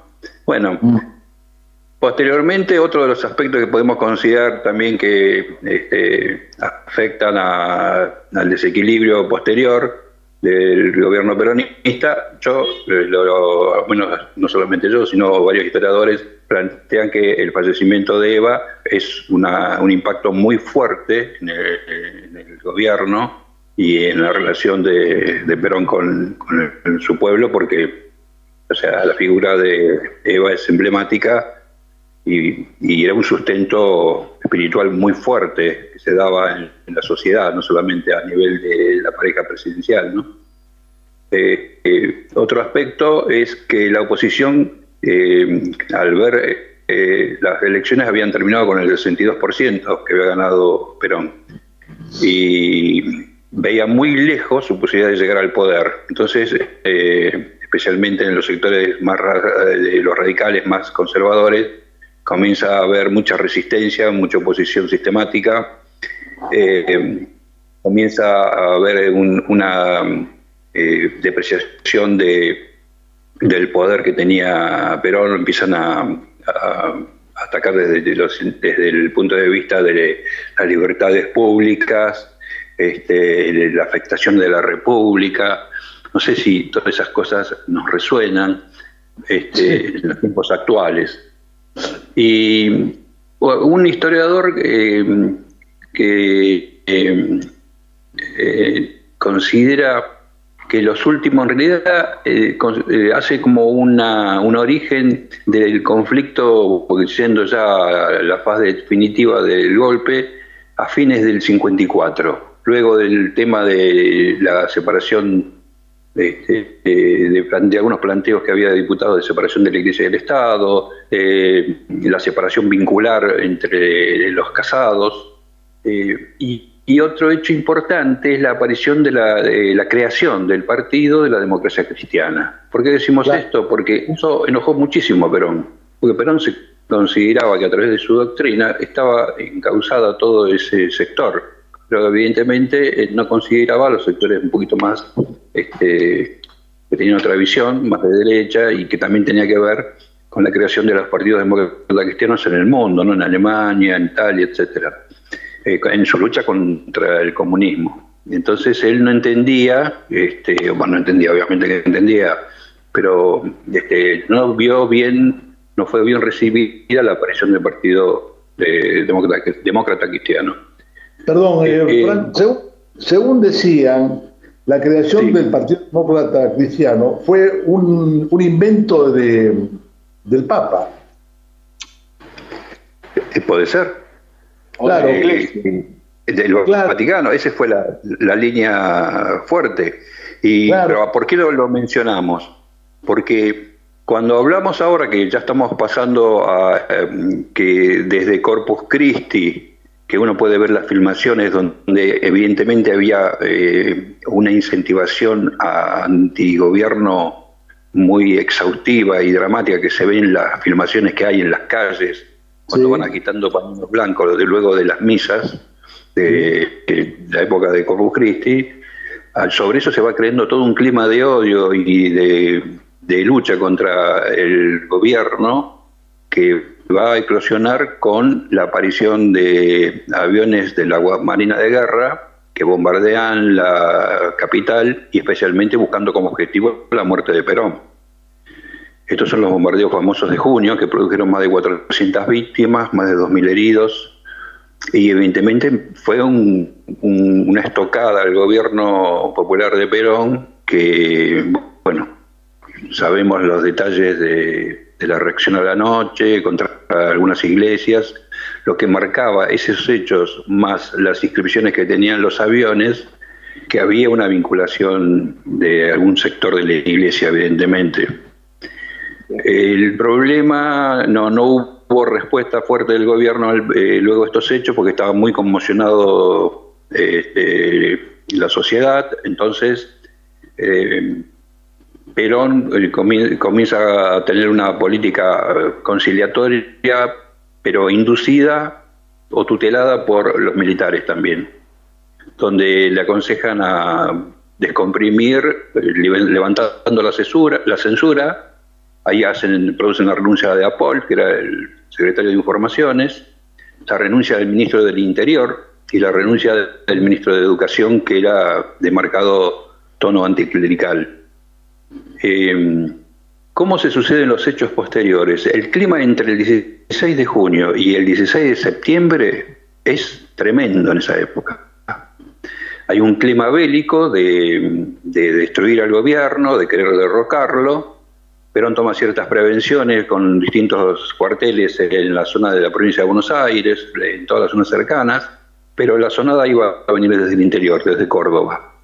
El 16 de septiembre irrumpe Lonardi con un ultimátum a Perón, y la Marina de Guerra empieza, y acá nos acercamos a lo que queríamos hablar, consultando esa excelente nota que hizo un periodista de la ciudad, Gustavo Villaelli, en la capital hace unos años, donde el crucero 9 de julio queda apostado a 8.500 metros de la costa de Mar del Plata con el objetivo de amenazar las bases petroleras, las fuentes petroleras que hay enfrente de la central 9 de julio, intimándolo a Perón a que renunciara. Perón no accede, y ya esto estamos hablando del 19 de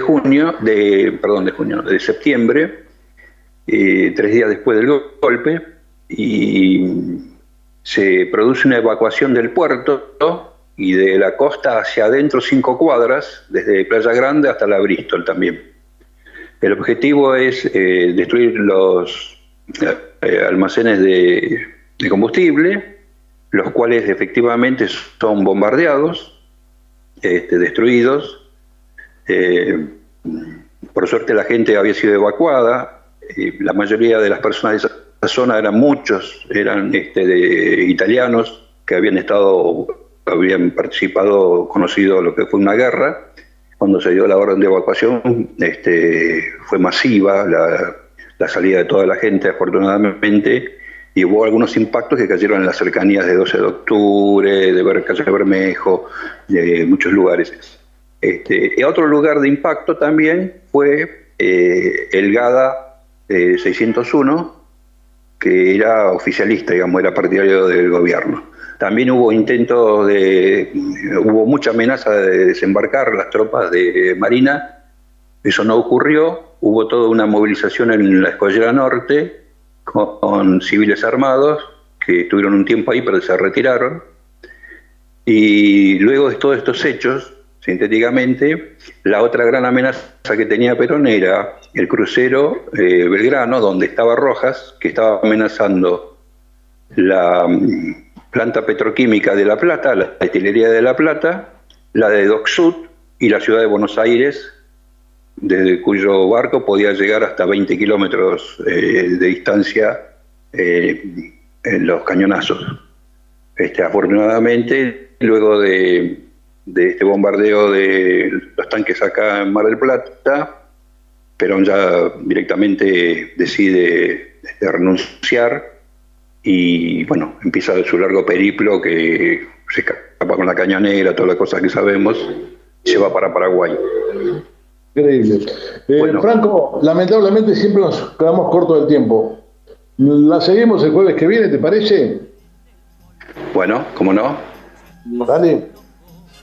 Sí, porque el tema de Mar del Plata siempre quedó medio escondido, nunca se desarrolló como corresponde, me parece, ¿no? Es decir, creo que hay poca información sobre ese tema.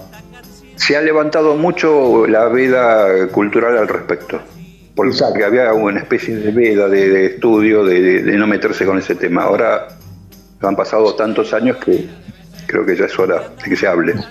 Claro. Gracias, Franco. Abrazo. Un abrazo. Nos vemos. No hace mucho tiempo alguien dijo algo como esto. ¿Cómo medís la emisión en este momento?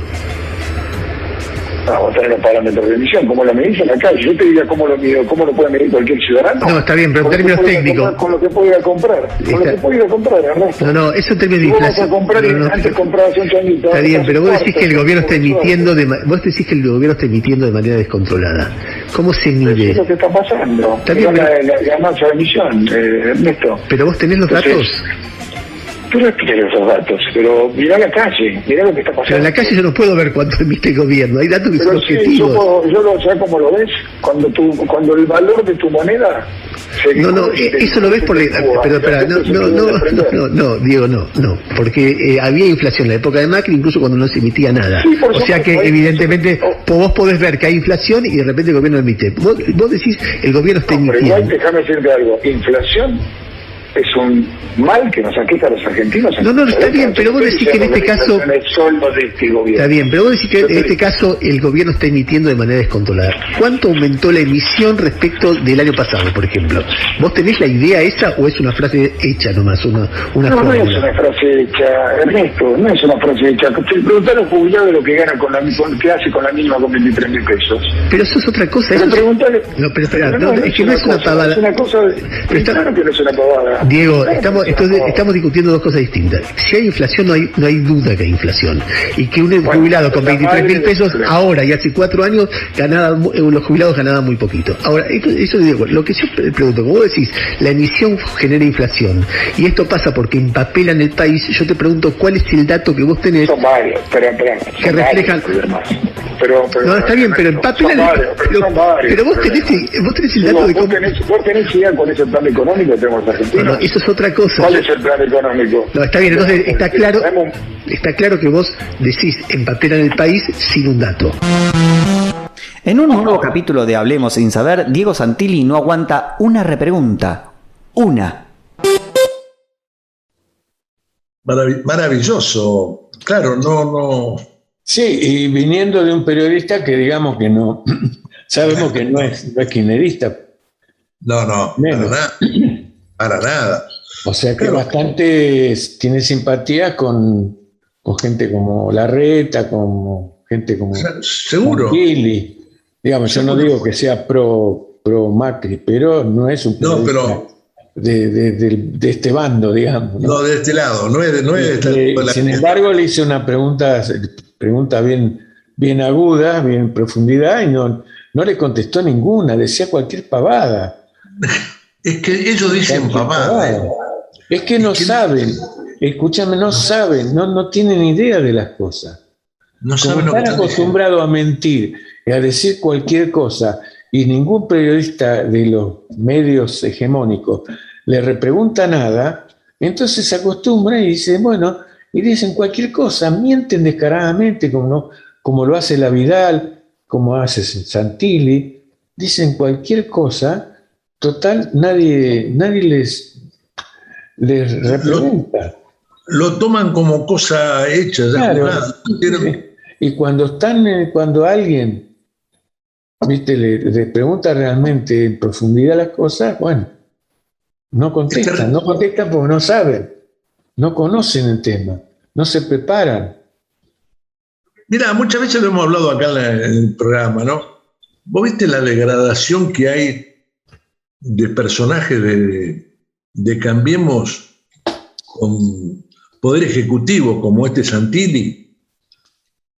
Es decir, ellos te presentan a un tipo como Santilli que no tiene la menor idea de dónde está parado. Una mentirosa serial y una cínica absoluta como María Eugenia Vidal.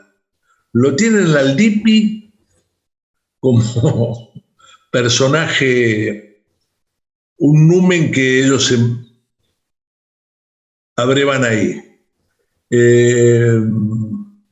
Tienen a una señora como es la Viviana Canosa, que dice que ¿cómo se llamaba la chica esta que viajó a España no me acuerdo, que una diputada, que el gobierno le había dado 250.000 euros para una semana en Madrid? La gente dice cualquier cosa y, como vos decís, no le repreguntan. ¿De dónde sacan semejantes disparates? Realmente estamos en una degradación política importante, guarda. Sí, lamentablemente. Bueno, hoy lo comentamos un poco también con César en el anterior. Sí. Decíamos lo mismo, ¿no? Él habla mucho de la temática que siempre habla, seguridad, y bueno, y lamentablemente no hay argumentaciones, no hay argumentos, no hay alguien de los candidatos que hoy están. Hablamos de todo, ¿no? No queremos esconder nada, digamos, hablamos de todo, pero que no hablan de los temas más importantes de la ciudad, ¿no? No hay soluciones que vos digas, bueno, podemos hacer esto y lo hacemos. No hay forma de que alguien vea, no sé, un desarrollo de un proyecto. Claro. No hay proyecto. No hay forma de que vos digas, a ver, bueno, con esto se termina tal problema. No existe. Pero fíjate que buscando un poquito, hablando de los supermercados, pues sabes que hay una empresa en los Estados Unidos que a estos muchachos les encanta traer noticias de las grandes empresas, los grandes señaladores del país del norte, que se llama Stanley Bannick Smith, es de la National Public Radio, que hace trabajos sobre el supermercado. ¿Sabes qué? Hablan del porcentaje de los supermercados. ¿Sabes cuánto es el supermercado? El porcentaje. Entre 1 y 1,5%.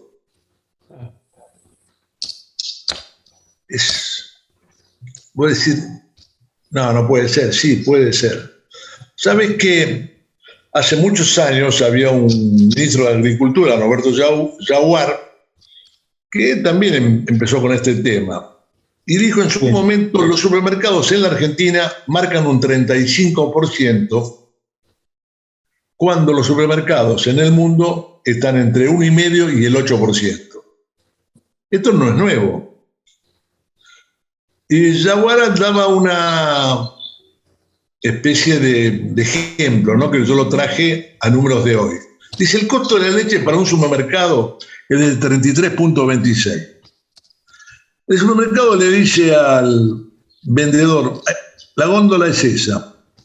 Basanco la ponen en góndola, el supermercado pone una cajera y solo por eso te la pasa a 75,80. Pero es así. En Francia y en Estados y en Gran Bretaña están entre un 2,5% y un 4%. Las ganancias. ¿Sí? Los Estados Unidos, dice, hay un supermercado en los Estados Unidos tiene una ganancia del 1,3% antes de los impuestos y el 1,2% después de pagar los impuestos. Los datos son de Food Marketing Institute, organizado que comparten siglas con la versión hispana del Fondo Monetario Internacional. No es una institución financiera, sino el resultado de la fusión de la National Association and Food Chain y Supermarket. Acá cuesta, no sé, 50 veces más un producto en una góndola que le pagan al productor. Perfecto. Ahora, ¿cómo se explica eso? ¿Quién le explica eso? Después lo curioso, o no lo curioso, es que Cotto se va a Miami y lleva $4.000 millones y hace un edificio de departamentos. Sí. Y con no invierte acá. Un gran orgullo el hombre va y dice, venga, soy un inversor acá en Miami. Claro. $4.000 millones se llevó de la Argentina para poner la plata allá. ¿De qué estamos hablando? ¿De qué están hablando estos tipos de los supermercados? Es decir, acá los márgenes son... El otro día lo escuchaban al secretario de Comercio y decía, y tenía razón, de alguna manera. Ellos quieren ganar en 10 productos lo que podrían ganar en 100. Ellos no quieren fabricar 100, ellos quieren fabricar 10 y ganar eso. Dice, el valor que tiene una mercadería es en el volumen. Es decir, Walmart, por ejemplo, es conocido que fue el supermercado. Acá estamos, claro. Estamos perdón, ¿no? No. Te interrumpí. Pero estamos acostumbrados, o están los empresarios acostumbrados a ganar por precio y no por volumen. Claro. Vos no fíjate. Por cantidad, digamos. Yo te decía, Walmart abastecía al ejército de los Estados Unidos en la guerra del Golfo. ¿Sí? Y se hablaba de 16.000 embarques por día. No en comida, toda esta cosa que le proveía. El monto era infinitamente astronómico, en realidad, porque estaba dado por la cantidad de volumen. A eso sumale el 1, el 2%, son números increíbles. Sí, por supuesto. Acá no, acá quieren vender una botella de vino y ganarle 500 mangos a una sola botella. Nos tenemos que ir a un corte, ¿sí? Y mejor dicho, se nos terminó el programa. Lástima. Pero nos vamos con una canción, la de siempre, de todos los años, del amigo Daniel Robles, que y le hizo una canción a Néstor que se llama Bajo una lluvia de octubre. Nos volvemos a encontrar el jueves que viene, acá en Radio de la Azotea, de 18 a 20. Chao, abrazos para todos.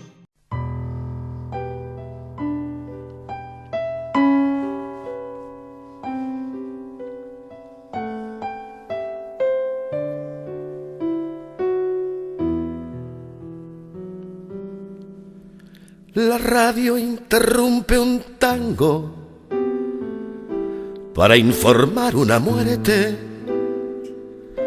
El mate cae de sus manos, siente un dolor en la frente, se queda mudo, vacío, mirando por la ventana, pensando que no es posible, que es una broma pesada.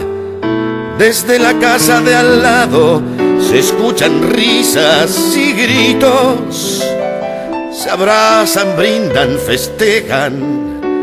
Ha muerto al fin el maldito a través del paredón. Desafía y los putea y se les planta en la calle ofreciéndoles pelea. Desahogado y abatido, cruza la ciudad entera hacia la plaza de todos, la plaza que siempre espera. Se pierde en la muchedumbre, se miran, se dan confianza, se reconocen, transforman el dolor en esperanza. Y de pronto la descubre, envuelta en una bandera, con la ave de la victoria tan hermosa y altanera.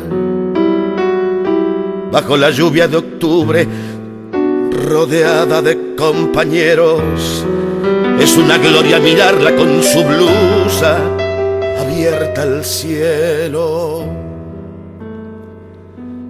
Entre cantos y consignas se abre paso entre la gente. Ella duele de tan joven, él todo un sobreviviente. Le habla del flaco, del viejo, de sueños, luchas, despojos, de aquel país del que viene, de su pelo, de sus ojos. Y así pasaron las horas sobre la bendita plaza. Lo despidieron al flaco y al fin la invitó a su casa. Caminaron en silencio bajo la lluvia de octubre, ella envuelta en su bandera y él como de costumbre. Y aquí termina esta historia, sin consejos ni mensajes, aunque creo que un levante en el funeral de un amigo siempre es un gran homenaje. Y así pasaron las horas sobre la bendita plaza. Lo despidieron al flaco y al fin la invitó a su casa. Caminaron en silencio bajo la lluvia de octubre,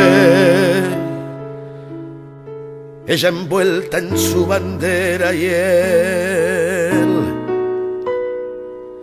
como de costumbre.